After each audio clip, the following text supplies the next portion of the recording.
Otep, bien-aimés frères et sœurs, vous connaîtrez la vérité et la vérité vous affranchira. Ça, c'est pas moi qui le dis, c'est la Bible qui le dit. Mais moi, je vous dis mieux. Vous connaîtrez la vérité historique, notamment celle de vos ancêtres kémites, et vous aurez une vision globale de ce que c'est que la vraie souveraineté politique. J'ajoute, vous reviendrez à la spiritualité africaine ancestrale et vous comprendrez les enjeux de l'indépendance économique. Et pour terminer, vous accepterez votre identité culturelle kémite et vous obtiendrez deux choses. La première, c'est la paix. La seconde, c'est le développement, à une condition. L'unité de toute l'Afrique noire, l'unité de tous les Noirs du monde entier.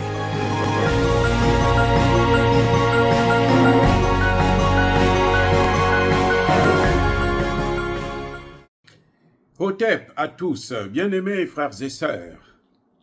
Nous allons vous parler de l'inévitable guerre entre le Rwanda et la RDC qui cache mal la guerre entre l'OTAN et les BRICS. La guerre entre le Rwanda et la RDC, ce conflit-là, où le Rwanda a agressé le Congo démocratique, le Rwanda a traversé la frontière entre le Congo et le Rwanda et rentré sur le territoire congolais pour faire la guerre contre l'armée congolaise, les patriotes congolais, en train de se transformer en une guerre entre les BRICS et l'OTAN. Eh oui. Eh oui. Il n'y a pas d'autre solution. Il n'y a pas une solution négociée. Il n'y a qu'une solution de guerre. C'est pour ça que nous avons toujours demandé au président Tshisekedi de renforcer son armée, de mobiliser la jeunesse congolaise, d'équiper cette armée. Eh oui, de faire le nettoyage. Parce que ce qu'ils appellent, eux, négociation, c'est quoi? C'est que quand ils négocient, vous savez quelle est la solution finale? C'est de demander à ce que on puisse intégrer les rebelles, les terroristes dans l'armée. Et plus on les intègre dans l'armée, plus le Rwanda a des oreilles et des yeux dans cette armée. Et la prochaine fois, quand elle va encore créer un autre groupe, elle va changer seulement de nom, ce groupe-là viendra, il sera aidé par ceux qui l'avaient précédé, que l'on a recrutés au sein de l'armée. C'est comme ça que l'armée congolaise est infiltrée, mais alors au plus haut niveau. Parce qu'il y a même des Congolais qui travaillent avec les Rwandais, qui sont payés très cher par le Rwanda, pour justement combattre leur propre pays. Mais ces Congolais-là, quand ils sont intégrés dans l'armée, ils restent des serviteurs de Kagame. Parce que s'ils ne le font pas, Kagame peut les trahir. Donc ils sont obligés. Lorsque vous signez un accord avec le diable, c'est pour l'éternité. Hein. Ne croyez pas que demain le diable va dire, bon écoutez, mettez-vous de côté. Non, il va continuer à vous utiliser. Tant qu'il vous est encore utile. Donc, ce qu'on est en train de voir, c'est quoi? C'est que maintenant, cette guerre est en train de changer de forme. C'est maintenant les vrais acteurs qui apparaissent au grand jour. Vous avez le Rwanda, qui est soutenu par les États-Unis, la Grande-Bretagne, la France, l'Allemagne et autres. La Grande-Bretagne a même signé des accords avec le Rwanda pour envoyer les déboutés d'asile au Rwanda. Comme par hasard, c'est seulement des hommes, pas des femmes, pas des enfants. Donc, ce sont des mercenaires que l'Angleterre voulait envoyer directement au Rwanda pour aller occuper l'Est du Congo démocratique. La Pologne s'est prononcée. La Pologne se va en guerre. Elle se dit, moi je veux. Mais de l'autre côté, Dieu ne dort pas. Parce qu'une force, toute chose porte la marque de son contraire. Qu'est-ce qui se passe maintenant avec la SADC? La SADC, c'est le Malawi, c'est la Tanzanie. Ce sont des pays pro-BRICS. c'est l'Afrique du Sud, membre fondateur des BRICS. Donc, quand vous voyez l'Afrique du Sud, là, il faut savoir que derrière l'Afrique du Sud, il y a la Russie, il y a la Chine. Il y a même l'Inde. Et il y a le Brésil. Ils ne se font pas voir, parce que c'est comme ça la guerre asymétrique. La guerre asymétrique, vous n'êtes pas obligé de vous faire voir. Non. Vous n'avez pas besoin de vous montrer comme Emmanuel Macron essaie de faire. Emmanuel Macron le fait parce que vous savez tous que c'est un drogué. Donc quand il est dans son état un second, eh ben, il fait des choses sans réfléchir. Mais sinon, non, ça se fait en cachette. Ça se fait clandestinement, comme vous voyez en Ukraine. C'est pour ça que vous voyez que les États-Unis demandent à Tshisekedi de négocier avec son envahisseur. Alors qu'en Ukraine, ils disent pas de négociation, il faut se battre et on donne des armes. Ici, comme ils font partie, ils sont les alliés de l'agresseur, donc ils donnent des armes à l'agresseur et ils demandent à l'autre, bon, toi, comme tu n'as pas d'allié, tu dois te soumettre, tu dois négocier. Mais l'autre est allé prendre un allié de taille, c'est l'Afrique du Sud. J'espère que pour une fois, l'Afrique du Sud ne va pas céder, parce que là, l'Afrique du Sud est en train de jouer son avenir. Eh oui, en Afrique. Si l'Afrique du Sud réussit à régler ce problème, l'Afrique du Sud sera une puissance au niveau africain. Sans ça, elle va sortir de là. La tête entre les cuisses. Et là, c'est terminé pour l'Afrique du Sud. Oui. L'Afrique du Sud doit sortir vainqueur. Donc, elle doit tout faire pour gagner cette guerre. Maintenant, derrière l'Afrique du Sud, vous avez la Russie et la Chine. La Chine est le premier investisseur au Congo démocratique. Ce n'est pas les États-Unis. Non. Ce ne sont pas les pays européens ou encore l'Angleterre. Non. C'est la Chine. La Chine est prête à investir dans les infrastructures. Maintenant, c'est vrai que Tshisekedi, il est tellement peureux qu'il ne veut pas aller signer des accords avec la Russie. Mais l'Afrique du Sud va avoir des accords avec la Russie. Si l'Afrique du Sud a besoin des armes, elle va demander à la Russie va donner. Si elle a besoin d'argent, la Russie va donner. Qui finance cette opération? Qui finance une telle opération? Mais ça coûte beaucoup d'argent. Qui finance?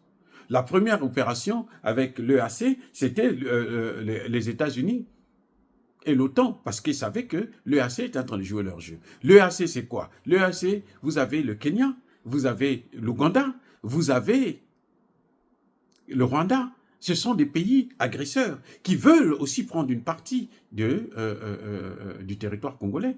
Donc, les Américains, ils étaient bien contents d'investir. Mais là, l'Afrique du Sud, qui va investir? Qui va investir? Les amis, qui va investir? Mais c'est bien la Chine. La Chine a les moyens. Elle a même plus de moyens que les États-Unis aujourd'hui. La Chine investit à hauteur de 350 millions de dollars en Afrique, là où les États-Unis investissent à peine 64 milliards. 64 milliards contre 350 milliards. C'est 4 fois plus que ce que les États-Unis donnent. La Russie, à elle seule, actuellement, elle est à près de 30 ou 40 milliards de dollars par an. En 2022, c'était à 23 milliards.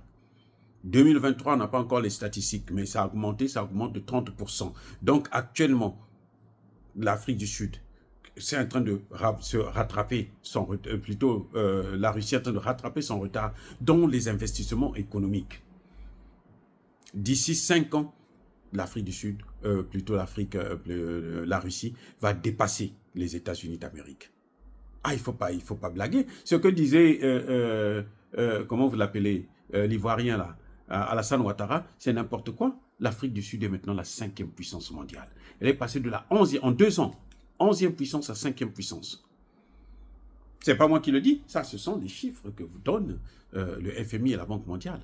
Donc, de la 11e puissance à la 5e puissance, ce n'est plus un pays négligeable. La Russie est capable d'investir plus que les États-Unis en Afrique. Parce que les États-Unis, leur force, c'est quoi? C'est l'armée. Les États-Unis, c'est le bâton. Les États-Unis, ce n'est pas des investisseurs. Ce n'est pas des négociateurs. Non. Eux, ils sont là par la force, ils veulent prendre tout gratuitement par la force. Et c'est ce qui ne marche plus. C'est pour ça que la situation est en train de se renverser actuellement. Donc, dans ce combat, au niveau du Congo démocratique, on voit très bien que vous avez l'EAC, qui était représenté par le Kenya, l'Ouganda, et ils sont tous des nilotiques. Les Occidentaux, ils ne rigolent pas. Hein. Ils sont tous des nilotiques. Et vous avez maintenant les pays, la Tanzanie et autres, qui sont tous des Bantous. Ben oui. Donc, vous voyez, vous avez une guerre là entre les Bantous et les nilotiques. Qui est derrière cette guerre? Les mêmes. La Chine a dit que l'OTAN, c'est une machine de guerre. Poutine a dit que les États-Unis, c'est le seul pays qui fait des guerres partout dans le monde. Partout dans le monde. Il n'y a pas un seul endroit où les États-Unis ne sont pas mêlés dans la guerre. Citez-moi un pays, citez-moi. Si ce n'est pas la guerre, c'est les sanctions. Cuba. La guerre en Libye, en Irak, au Yémen actuellement, au Yémen. En Israël, en Palestine. Qui est la guerre? Ce n'est pas les États-Unis. Donc, vous voyez, ils sont en train d'expérimenter cette guerre. Mais vous savez, toute puissance, tout empire finit par disparaître. Et je crois que la fin de l'empire américain est annoncée. Le déclin a commencé. Les signes sont irréversibles. Les signes ne trompent pas. Parce qu'on a vu ces mêmes signes avec l'ex-URSS. Le taux de mortalité, la baisse de l'expérience de vie, l'obésité, les suicides, la drogue qui massacre. Hein. Donc, vous avez toutes ces choses-là que nous voyons maintenant aux États-Unis. L'augmentation de la pauvreté, les services sociaux sont dépassés. Donc, on voit très bien que c'est des signes du déclin. Et plus ils vont continuer à aller faire des guerres par-ci, par-là, plus ils sont en train d'embrasser la malchance. Parce qu'il y a un Dieu. C'est-à-dire qu'on peut beau faire ce que l'on veut. On peut être très avancé en technologie. Il y a un Dieu. Quand lui donne, c'est un verdict là. Vous ne pouvez pas échapper. Oh, bien-aimés frères et sœurs, dire cela, c'est inciter à la haine ou à la violence. Non, il y a pas colère, V. Il y a encore une fois de plus, soyez bénis. Soyez abondamment bénis par le Dieu de Kémit et par nos ancêtres évangélisés. Mais que tous ceux qui persécutent le continent africain le pillent et le déstabilisent, qu'ils soient noirs, blancs, chinois, arabes, indiens, juifs, qui qu'ils soient punis, maudits, foudroyés, neutralisés, écrasés, effacés par le Dieu de Kémit et par nos ancêtres évangélisés. Vive l'Afrique éternelle, j'ai dit et j'assume.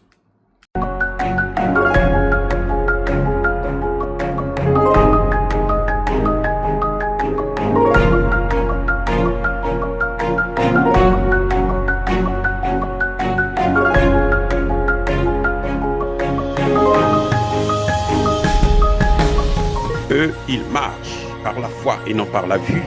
Mais moi, je vous conseille vivement de marcher par la connaissance scientifique et historique, notamment celle de nos ancêtres kémites, par les 5 sens et par l'intelligence.